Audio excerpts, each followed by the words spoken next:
예, 여러분 안녕하십니까? 예, 2022년 1월 8일 시행된 경전급 경제성진 행제학 기출문제 해설을 하도록 하겠습니다. 예, 전체적으로는 작년보다는 좀 까다로웠다는 얘기를 많이 하시는데요. 예, 또 무엇보다도 헌법에 실전에 갔다 오신 분들 말씀들이 헌법에 좀 지문이 길다 보니까 헌법에 좀 많이 시간을 투자하는 바람에 급하게 행정학을 풀다가 오히려 더 말렸다는 얘기도 많이 말씀하세요. 그 다음에 또 전체적으로 문제 풀었을 때 함정이 참 많더라고요. 대부분이 어느 정도는 기출문제의 변형이 많은데, 자, 공시라든가 우리 경전급 기출문제의 변형은 많은데 그 변형된 것이 함정을 가져와가지고 좀 행법에 쫓기고 그다음에 짧은 시간 내에 행정학을 풀다 보니까 어느 정도 시간을 좀 가지셨으면은 오히려 풀 수 있었던 문제조차도 많이 틀렸었다고 하시더라고요. 그래서 끝나고 나셔가지고 좀 아쉬움이 많이 남는다. 시간 확보가 조금 더 됐으면은 더 좋은 점수를 받았을 건데라고 말씀들도 많이 하시더라고요. 예, 한번 풀어보면서 한번 출제 경향을 보도록 할게요. 자, 기본적으로는 이 기출 문제들이 변형을 아주 꼼꼼하게 좀 한 것 같아요. 자, 1번 보세요. 행정 이념에 대한 설명으로 가장 적절하지 않은 것을 골라라 했는데, 자, 2번 지문 요것도 우리 기본적으로 기출 문제였었죠. 예. 국가공무원법과 지방공무원법 제1조에서 공통적으로 규정하고 있는 우리나라 인생제의 기본 가치는 공정성과 민주성이라고 했는데, 자, 제가 항상 말씀드리는데 민주성하고 공정성이 아니라, 그죠? 민주성과 능률성 내지 효율성이 항상 행정의 양대 이념이죠. 그래서 국가공무원법과 지방공무원법에서는 능률성과 민주성 양자를 공통적으로 규정하고 양자 간의 균형을 이루고자 하는 것이 이제 기본적인 국가공무원법과 지방공무원법의 기본적인 가치이기도 합니다. 네, 그래서 요거 아마 기출문제도 변형된 이런 스타일로 나왔던 거죠. 특히 여기 함정을 팠단 말이에요.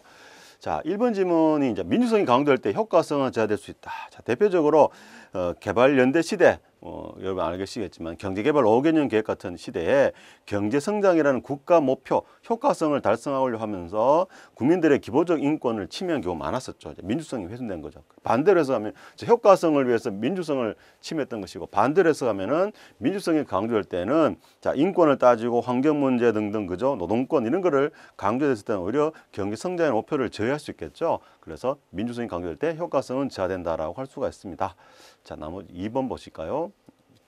사회자본의 생명을 가장 적절하지 않은 골라라고 되어 있는데, 자, 요거죠. 동시성을 전제로 한다 했는데, 자, 이 사회자본은 전통적 자본인 노동이나 또는 물적 자본, 돈 같은 걸 말하죠. 화폐 같은 거.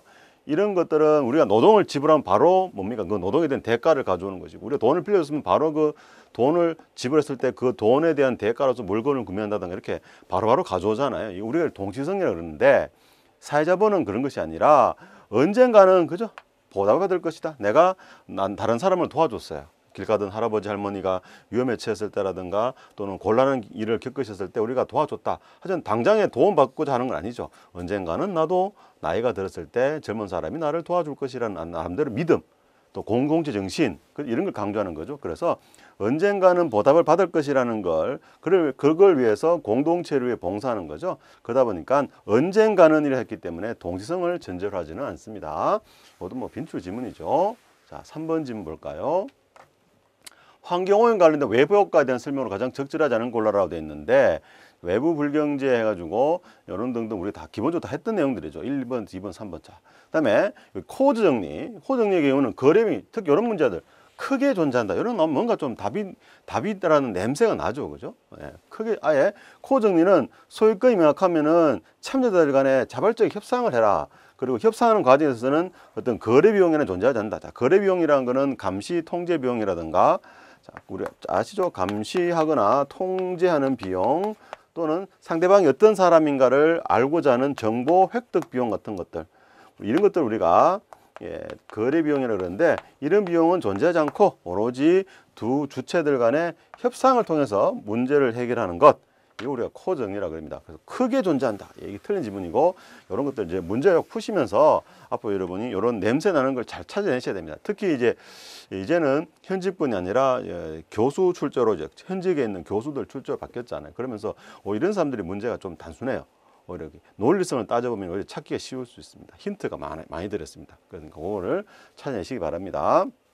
자, 그러니 공부도 열심히 하시는 건데, 이렇게 구체적으로 문제에서, 그죠? 어떻게 문제를 바꿨는가 돌렸는가 이런 거를 찾는 연습하는 것도 하나 실력이 되겠습니다. 공부 열심히 하시는 건 당연한 거고요. 그죠? 자, 다음 4번 볼까요?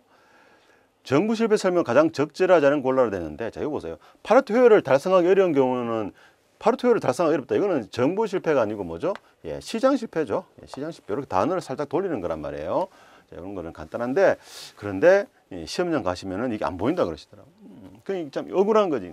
막상 나와 보면은 이걸 내가 왜 틀렸지? 이러시는 게 많으시는 것 같아요. 이번에 특히 좀 아쉽다는 분들이 많으시더라고요.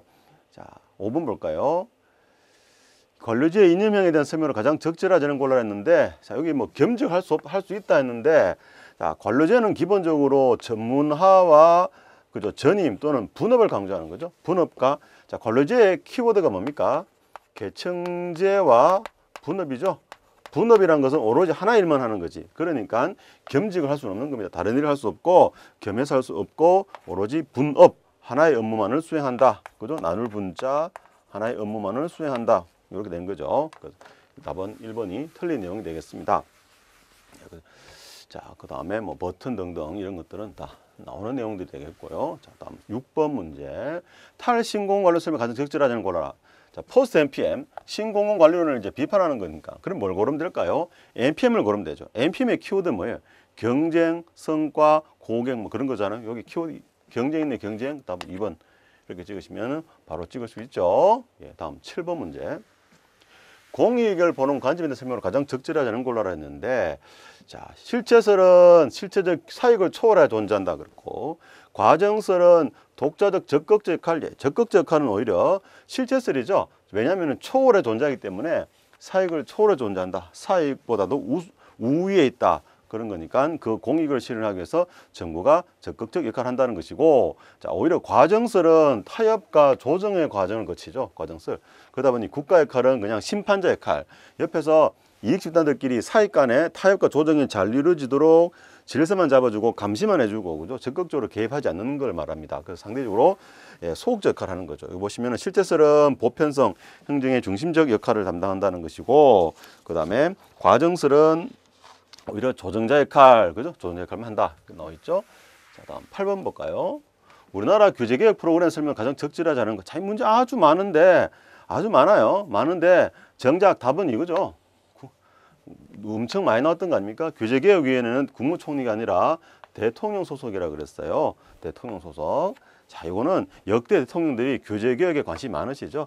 자, 현재 지금 우리나라도 대선을 이루어지고 있는데, 여당이든 야당이든 모든 정당의 대선 후보들 한번 보세요. 기본적으로는 규제를 풀자, 규제를 개혁하겠다는 논의는 공통적으로 하고 있습니다. 그러다 보니까 상대적으로 대통령의 공약 사항으로 많이 이게 규제 개혁이 논의가 이루어지기 때문에 상대적으로 규제개혁위원회는 대통령이 직접 챙긴다 해서 대통령 소속의 규제개혁위원회다라고 보시면 되겠고요. 자, 다음 9번 볼까요?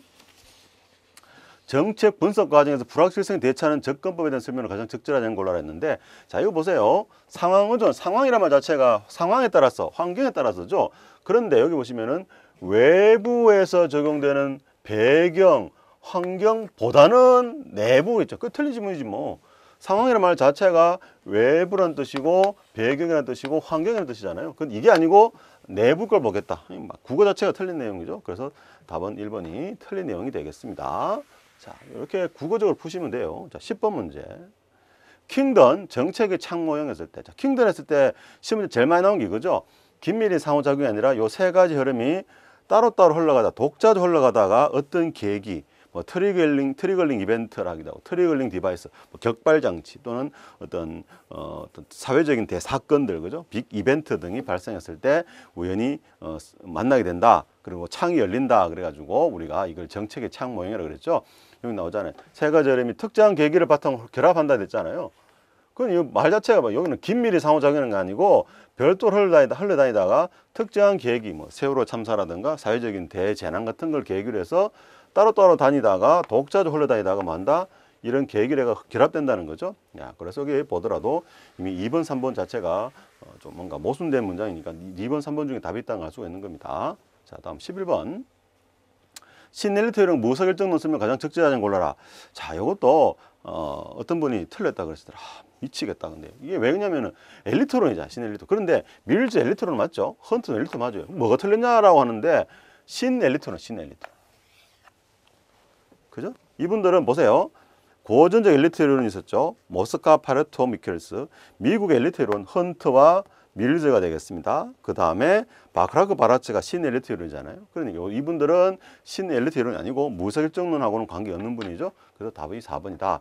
그러니 내용 자체가 틀린 건 아닌데 설문하고 부합하지 않는다는 거죠. 자, 다음 12번.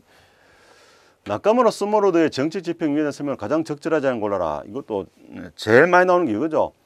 목표나 수단에 대한 협상, 요게 뭐라 그랬습니까? 요게 바로 협상형이라고 말씀을 드렸어요. 그 다음에 수단에 대해서 협상하는 것은 관료직 기획강이라 그랬죠.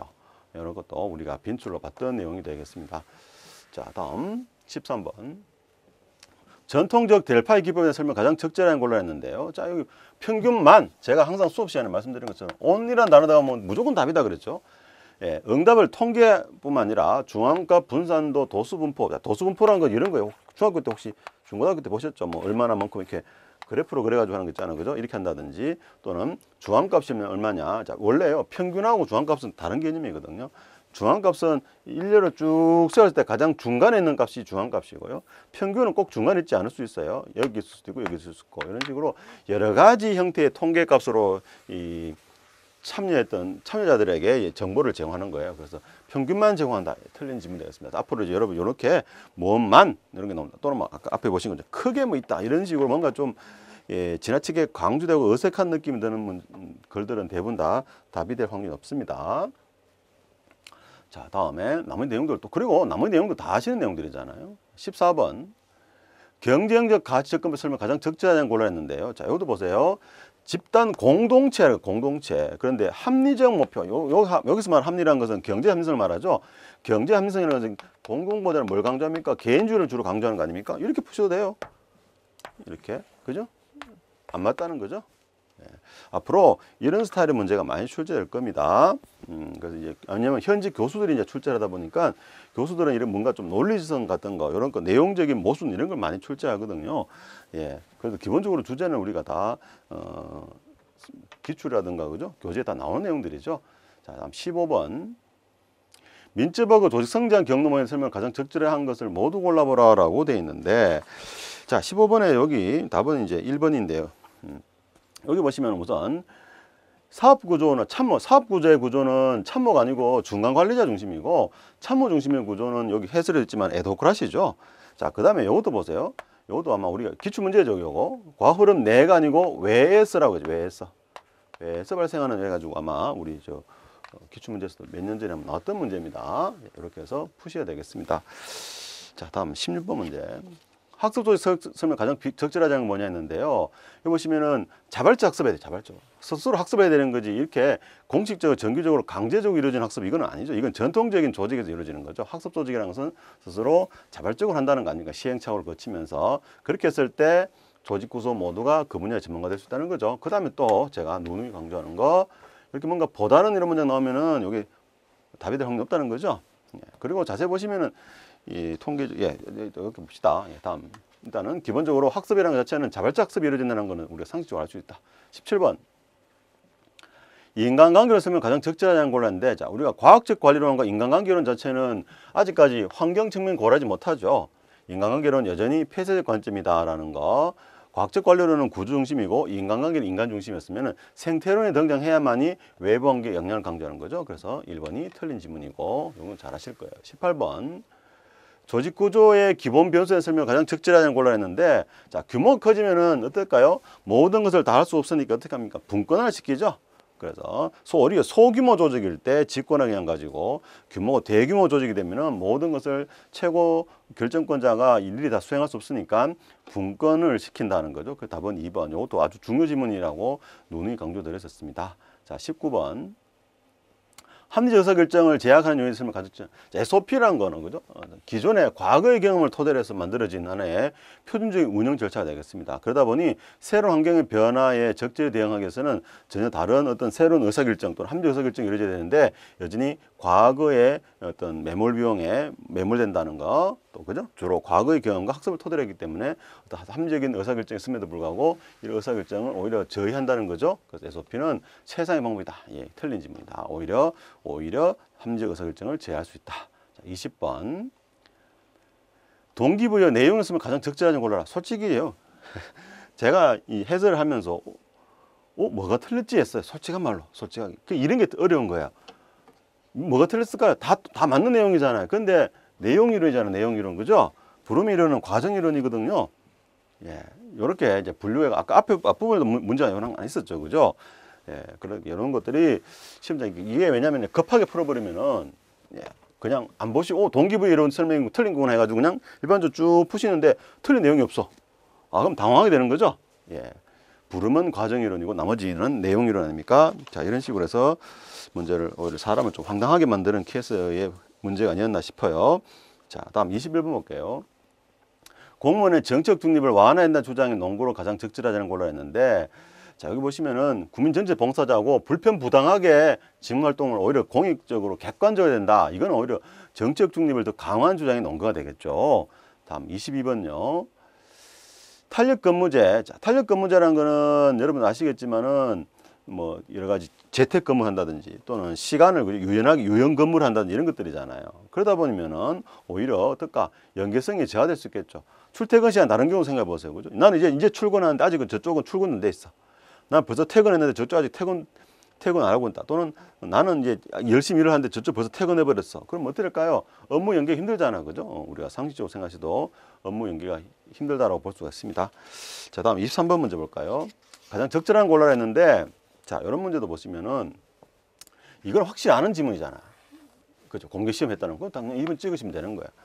나머지 지문에서 너무 힘드시면 안 됩니다. 헷갈리시면 안 됩니다. 실적주의는 민주성이 아니고 능률성이죠. 그 다음에 또 이런 리가 없잖아. 내용이 안 바뀔 리가 없는 거죠.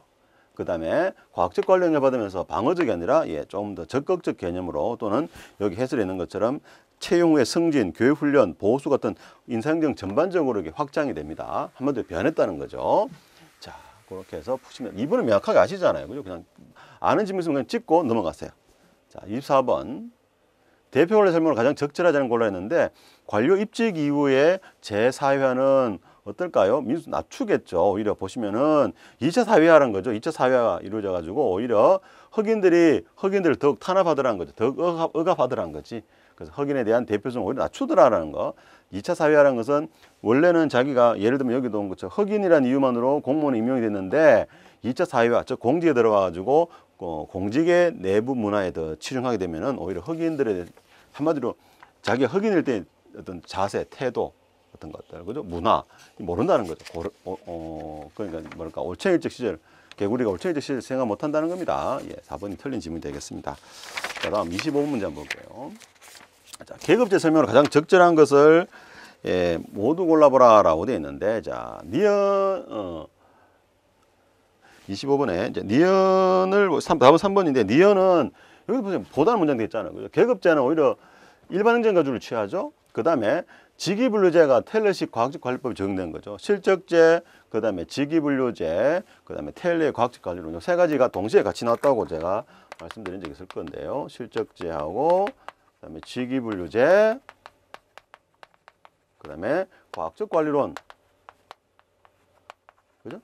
여기 세 가지가 동시에 나왔다라고 제가 말씀드린 적이 있습니다. 자, 그래서 요 D가 틀렸다. 그죠? 자, 26번. 근무성적 평균 문제점에 대한 설명으로 가장 적절하지 않은 걸로 했는데 답 2번이죠. 요거는 아주 중요 지문 아닙니까? 예, 빈출 지문이기도 하죠. 그러니까 이게 그런 것 같아요. 이제는 좀 꼼꼼하게 보셔야 될 것 같아요. 기출 지문이든 뭐든 간에 그냥 물론 다 열심히 하시는데 살짝만 이렇게 변형을 해버리시니까 시험장 가셔가지고 조금 막 헌법에 시간에 쪼달리다 보니까 쫓겨져가지고 다 맞출 수 있는 걸 못 맞추신 분들도 계시고 그랬던 것 같아요. 조금만 더 혹시 내년에 이제 대비하시는 분들이 있으면 좀 더 꼼꼼하게 공부하셔가지고 그리고 좀 좁은 주어진 시간보다는 약간은 더 좀 좁게 잡고 실제적으로 이제 헌법이랑 과목이 같이 있으니까 넉넉하게 푸시면 성적 잘 나와요. 솔직히 혼자서 모의고사 혼자서 푸시고 이러면은 성적 잘 나옵니다. 다 아는 것 같아요. 저도 수험생 할 때 그랬었어요. 그런데 막상 시험장 가면 그게 아니잖아요.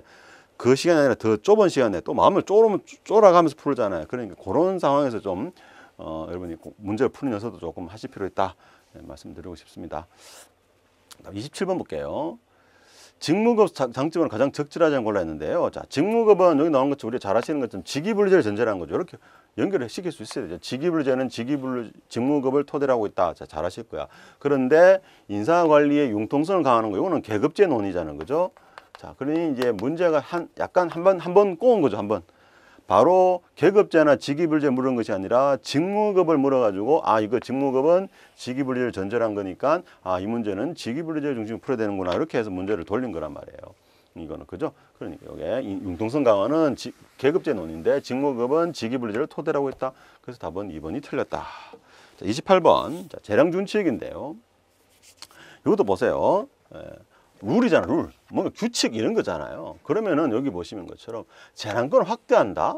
아니겠죠. 재량권을 축소시키는 내용이 되겠죠. 자, 그래서 여기 뭐 법제화한다든지, 그죠? 또는 뭐 이게 재원 조달, 의무 지출을 증가를 하는 신규 입법할 때 세입 증가나 다른 의무 지출 감소를 한다. 즉 한마디로 돈 늘어나는 걸 할 때는 다른 비용을 줄이라는 거예요. 내가 이 새로운 사업을 하고 싶다면 기존에 하던 걸 줄여라. 그걸 우리가 pay as you go라고 하죠. 그래서 그렇기 때문에 그만큼 이제 왜냐면은 재정 건전성을 위해서 이렇게 한 겁니다.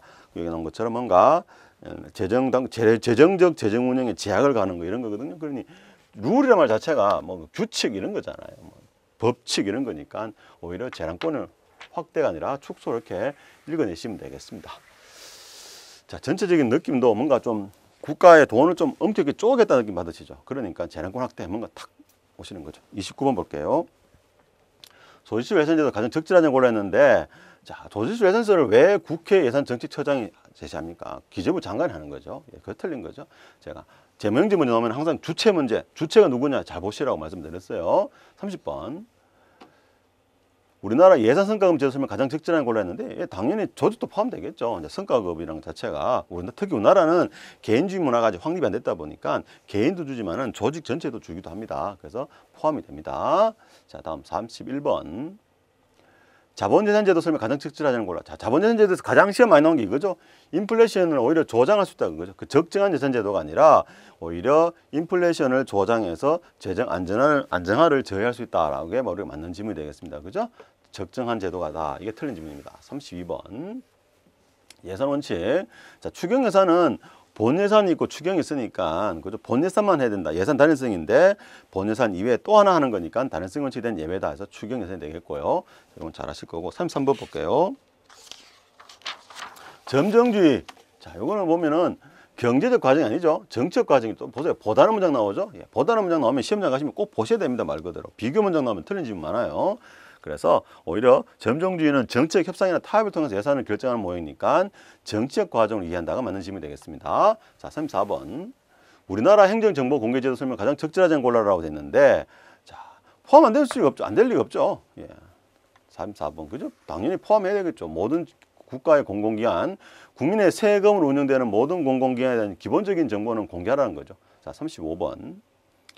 공직자윤리법, 공직자 재산등록제도 설명을 가장 적절하지 않은 걸로 했는데 거부하면 안 되겠죠. 거부할 수 없죠. 그죠? 공직윤리위원회가 하는 거니까 자료를 요구하면 요구를 받아들여야 되죠. 거부해버리면은 의미가 없죠. 그죠? 예, 윤리신고, 요게, 어떤 뭔가 재산 등록 제도 자체에 대한 그 의미가 없어지게 되는 겁니다. 이번 지문은 요거는 새로 들어간 지문이죠. 잘 아시겠지만은 LH 공사 아시죠? 예, 새로 들어간 지문 아마 잘 아실 겁니다. 자, 36번. 지방의 예산수를 가장 적절하게 골라야 했는데 답은 2번인데요. 자, 요거 아마 또 헌법에서 많이 배우신 것 같더라고. 요거는 지방자치법이 아니라 조례로 규정이 되어 있고 뭐 아마 요거 불체포 특권 가지는 것도 잘 아실 거예요. 그다음에 37번. 행정윤리성을 가장 적절하게 골라야 했는데요. 자, 행정이 전문화, 과학화되면 오히려 어떨까요? 외부 통제가 힘들어지니까 행정부 자체적인 윤리의 중요성이 오히려 감소가 아니라 증가되는 거죠. 예, 그런 겁니다. 다음 38번. 주민 소환제도 가장 적절하지 않은 걸로 했는데 외국인 소환권 있죠. 그죠? 기본적으로 소환권 가집니다. 주민 투표권도 가지죠. 세금을 냈기 때문에 지방세를 냈으면은 자기가 직접 투표를 할 수 있습니다. 예, 이것도 되고 39번. 예, 4차 산업혁명인데 예전에 수업 시간에도 말씀드렸는데 이 지식정보혁명은 이게 3차 산업이죠. 자, 정보혁명이라는 거는 한마디로 온라인 혁명이란 말이에요. 온라인 그죠? 우리가 어떤 ICT 기술이라고 그죠? 인터넷 커뮤니케이션 테크놀로지, 인터넷 등 온라인 기술인데 4차 산업혁명은 이런 지식정보혁명뿐만 아니라 오프라인과 온라인이 결합된 것이다. 그리고 융합된 혁명이라 그러죠. 대표적인 것이 자율주행 자동차잖아요. 자동차 자체는 오프라인에 그죠? 도로를 달리지만은 그 자동차를 자율주행하는 것은 온라인상의 그죠? ICT 기술을 이용해서 온라인 달리는 거잖아. 그러니까 우리가 이거를 온라인 오프라인의 결합 이렇게 우리가 4차 산업혁명을 얘기합니다. 단순히 지식정보혁명은 3차 산업혁명이라는 거죠. 예, 요거 우리가 한번 수업 시간에 한번 보셨을 거고 나머지도 다 맞는 말이잖아요. 그죠? 다음에 40번 마지막에 우리나라 자치경찰 설명을 가장 적절하게 골라냈는데 3년을 하고요. 임기 연임할 수가 없다. 예, 국가 경찰과 자치경찰 조직 운영 법률에 이렇게 규정이 되어 있습니다. 예, 40번까지 했는데요. 자, 앞으로 이제 혹시 이제 내년에 대비하시는 분들은 이제 지금 막 시작하시는 분도 계실 텐데, 예, 기본적으로 이제 좀 더 좀 꼼꼼하게 예, 보실 필요가 있지 않을까. 기출 문제를 붙일 때 답만 보지 마시고 답이 아닌 지문이라도 그죠? 좀 꼼꼼하게 공부하셔야지. 왜냐하면 그 지문에서 이렇게 자꾸 변형이 나오시거든요. 그러니까 여러분 조금 그리고 여러분 생활 시간보다는 조금만 더 공부 범위를 좀 넓혀주세요. 그렇게 좀 힘드시더라도 어쩔 수 없죠. 다들 열심히 하시니까 그죠? 예, 그렇게 하셔야만이 좀 다른 분들과는 차별화되는 경쟁력을 가지지 않을까 싶습니다. 그리고 남은 1년 기간 저도 좀 더 열심히 달리고 여러분과 같이 호흡을 하면서 여러분의 건성에 제가 크게 기여하도록 하겠습니다. 예, 여러분 지금까지 기출 해설 마치겠습니다.